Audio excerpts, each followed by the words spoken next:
Have you ever been getting like really annoyed by telemarketers and then you just like want to pick up a gun, go to their home office and like take them all hostage? Well, then this movie might speak to you, and it might not hurt to seek some help too.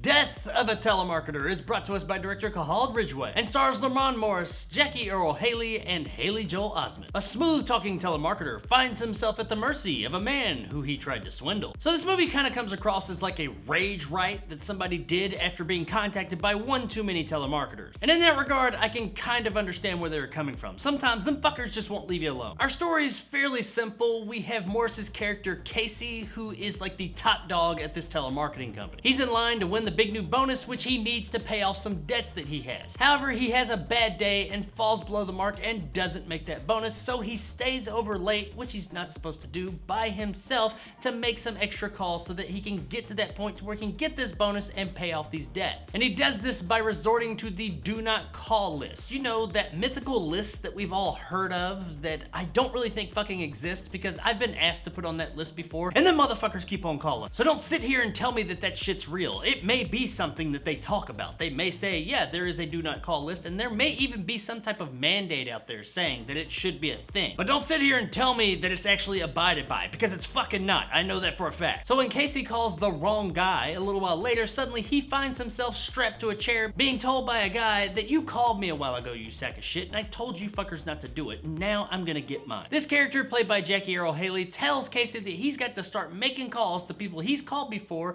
and apologize to him for all the heartache and bullshit he's put him through. And by the end of the night, he's got to get at least one person on the phone to genuinely accept his apology. And if he doesn't, well, he didn't bring that gun for nothing. And from here, we have our movie with wacky antics and quick, clever comebacks. So right off the bat, what's good here? Lamont Morris. If you like him in New Girl, you're gonna like him here. He takes a lot of that charisma and that quick wit from that show and other things he is known for and inserts it here. He plays a very likable, unlikable character. What I mean is that he is a character that we like. He's a character that we do want to follow, even though he is kind of a shitbag. Kind of like me. Jackie Earle Haley as Asa, the guy who's taking Casey hostage, is also really good here. He plays that gruff, pseudo-hillbilly, self-righteous type really well. Also, the wit and the humor of the movie, while it's not necessarily laugh out loud funny, it is pretty funny when it is. Other times, it comes off as a bit dry. Morris is really good at firing back clever little comebacks, but sometimes the stuff that he's coming back at wasn't very funny to begin with, so it falls a bit flat as well. And while I did like the whole story of how Casey can't ever not be selling, like whenever he's having a conversation with someone,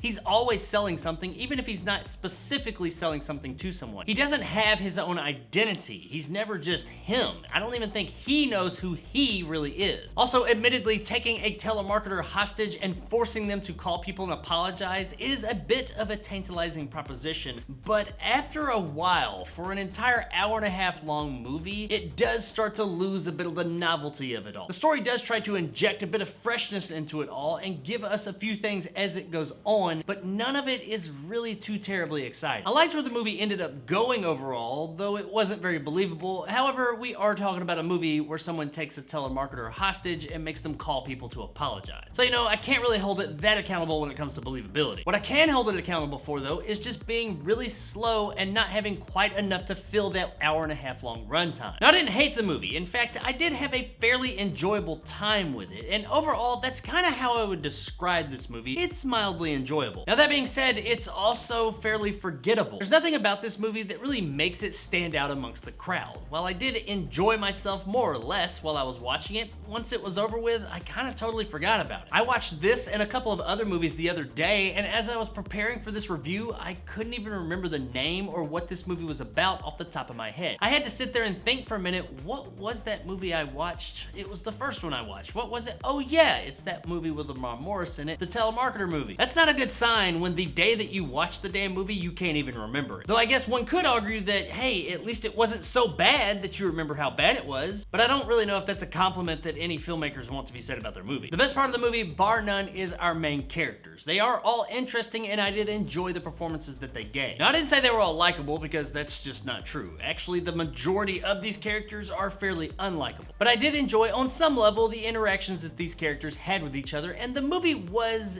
decently funny. It wasn't like terrible. I wasn't rolling my eyes or anything. I mean, I wasn't laughing my ass off either, but hey, you can't have it all, I guess. The movie does have a message, and it gets it across decently enough, I guess, but I don't think this message was quite as important as the movie thought it was, nor was it that revolutionary. We've heard this message before. Overall, while watching this movie, while I was having an enjoyable time with it, it's like I kept waiting for it to really start, to really be what it could be. But it just never did. It didn't like fall below and go to total shit or anything, but it never really went above where it started. I saw a promise here, and I did get some mild enjoyment from it, especially from the characters and their quick-wit banter. But as a whole, it just didn't really wow me. There's not a lot more to say about it. It was just kind of there. Guys, Death of a Telemarketer was mildly enjoyable. Its main characters are all despicably likable and played well by our leads. The story does concern something that I think pretty much all of us can relate to, and the message that it has overall is good, if not a bit stale. While there is some fairly enjoyable comedy in the film, a lot of it does fall a bit flat. And the story just doesn't ever feel like it really ever takes off. The movie's not like a total waste, but it's not really worth seeking out either. However, if you don't have anything better to do for the night and it shows up on your streaming platform of choice, then it's worth checking out on streaming.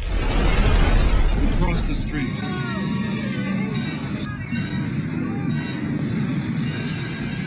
While I can't say that I was really disappointed in this movie because I didn't really expect much to begin with, considering the likable cast and the fact that I did like where it started, I was hoping that it would have been better, and that is unfortunate. So there it is, guys, my review of Death of a Telemarketer. Teacher says that every time a telemarketer dies, a bell rings. If you enjoyed and want more content like this, hit that subscribe button and help my little channel grow. If you want to help out the channel, check out my Patreon in the description below and become a jarhead and get some of the awesome benefits to go along with that, like these guys, and possibly join my top tier and become a bad motherfucker like my man Greg C and Dragon Khan. If you liked what I had to say, give me a like. If not, let me know in the comments below why. And as always, stay sexy, Silicon Valley. Let's just call it even and go our separate ways. Go our separate ways? We was just getting to know each other. So since there's not really a lot going on in this movie, I don't have any like humorous little quips to say about it here in the end, but what I will say that is totally unrelated to this movie, but very related to my channel is, check out my new gaming channel. I just set it up and I would really appreciate it if you go over there and check it out and hopefully give me a subscribe. If you're interested, you'll find a link in the description below. As of the recording of this video, there's no content there yet, but there's gonna be a whole lot. I'm gonna do regular uploads there, lots and lots of streams, and I got some pretty interesting and I think fun gaming-esque stuff I'm gonna do. It's not just gonna be games and gaming, it's gonna kind of be a whole bunch of stuff around all that. What kind of stuff, you may ask? Well, I'm gonna be doing a whole lot of VR content, a bunch of mixed reality VR content. I'm gonna be building a monster PC on there. I'm gonna have some vlog things that will kind of go around gaming culture and some of the things going on in that space. And of course, regular streams. There's gonna be a whole lot of streams on there. Now, at this very moment, my internet's kind of crap, but within the next week, I should have all that worked out. I'm gonna start that up a lot more frequent than I have been on this channel. Either way, check it out. I'll be throwing some stuff up there here soon just to kind of give people an idea of what the channel's gonna be all about. And I would really appreciate it if you check it out. And like I said, give me a subscribe. I wanna grow that channel so I can start streaming and reaching a broader audience. The name of the channel, by the way, is Jag. Yeah, Jacob Anders Gaming. I know, right? Really original. Come on, man, give me a break. It's the best I had on short notice. Give me some money. Rock my smooth skin. You say you wanna get in my bins?